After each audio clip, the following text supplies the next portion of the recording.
This is the solution to the study guide exercises in lesson number 8 for the Visual Basic for Absolute Beginner video series. And I'm currently looking at page 14 of the study guide.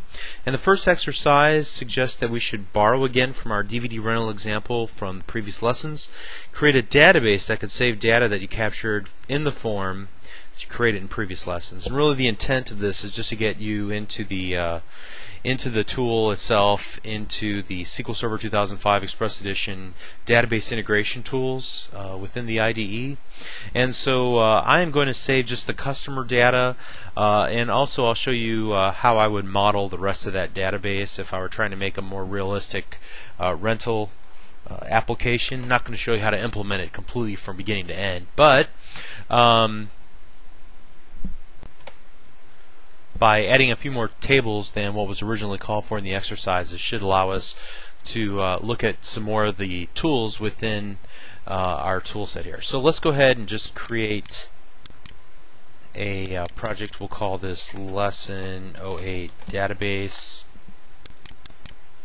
and this will just be a container for a new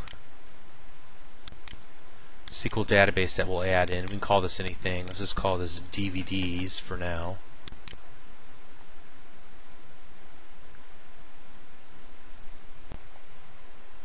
And we get the data source configuration wizard. We're just going to cancel that and close everything else down.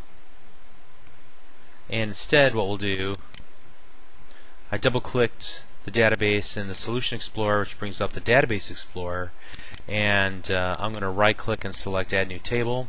So we're going to start by adding the customer information. So we'll do something like customer ID.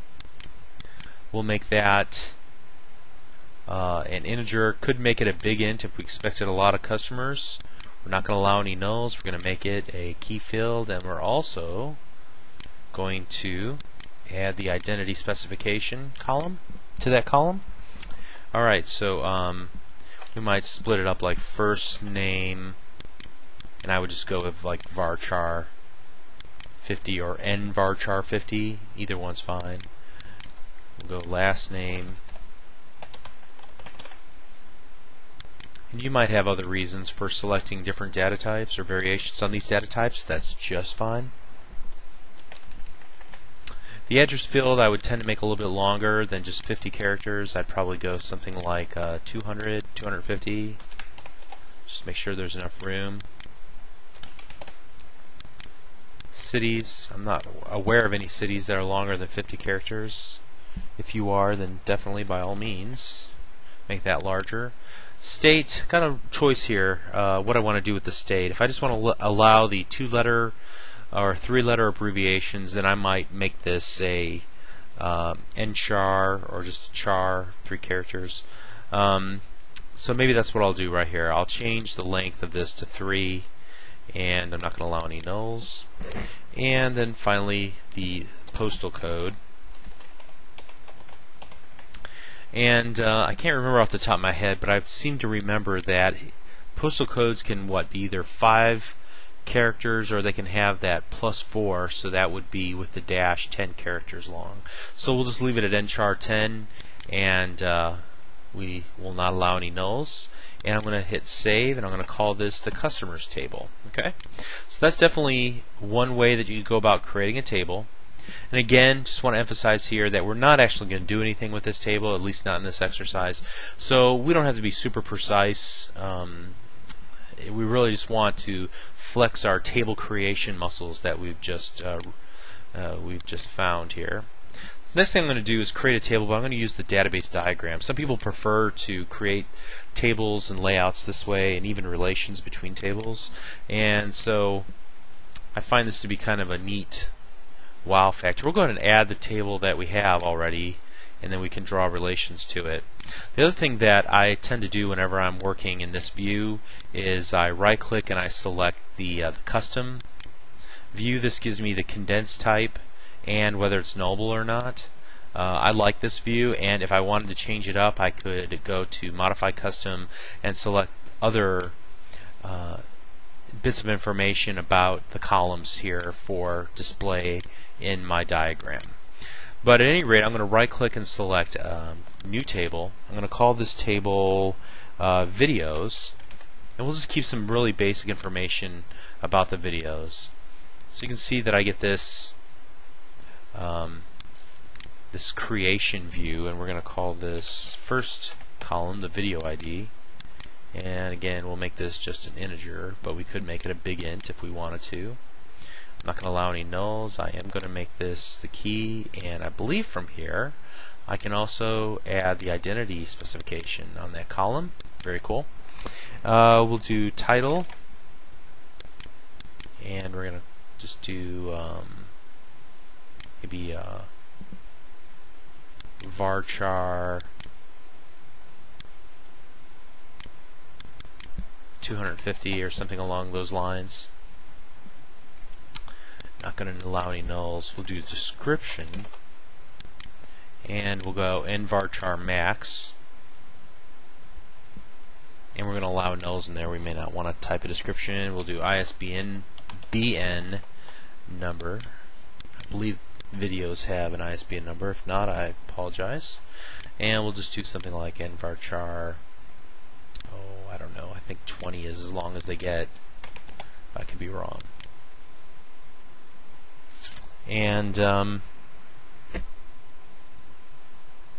let's see, quantity on hand. And the intent here is just to keep a running stock of how many that we currently have. I'll use a small integer. That'll be a required field. We won't use a requirement on ISBN. And so that looks good. I'm going to save this and call this videos. And then we'll resize it. And I'll continue on for a couple more tables here. So we might have the concept of a transaction.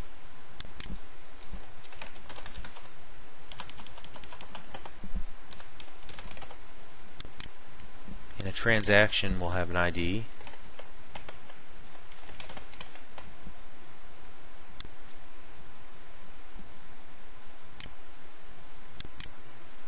Again, probably want to use a big int here instead, but this will work for now.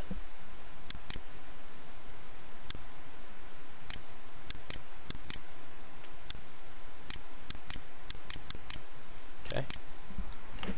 We're going to have a date time stamp, and I just call it that because that's when the transaction actually occurred.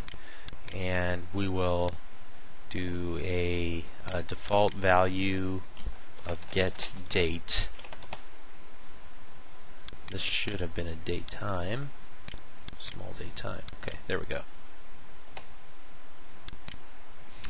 And we'll go total sale amount, and we'll save that in small currency, or just currency. That'll be fine. Money, I'm sorry. There's a small money. Yeah, there it is. Okay, great. Not going to allow that to be null. Not going to allow that to be null. And finally, a customer ID, which we'll use as a foreign key back to our customer table. So that should be int and not nullable. Let's save that. And then I'm going to relate. One transaction can have potentially multiple videos associated with it. So we're going to add one more new table, and we're going to call this transaction detail.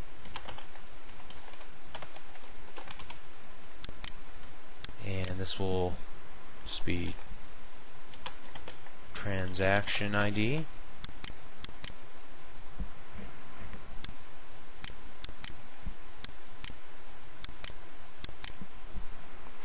It'll have a customer, kind of a video ID.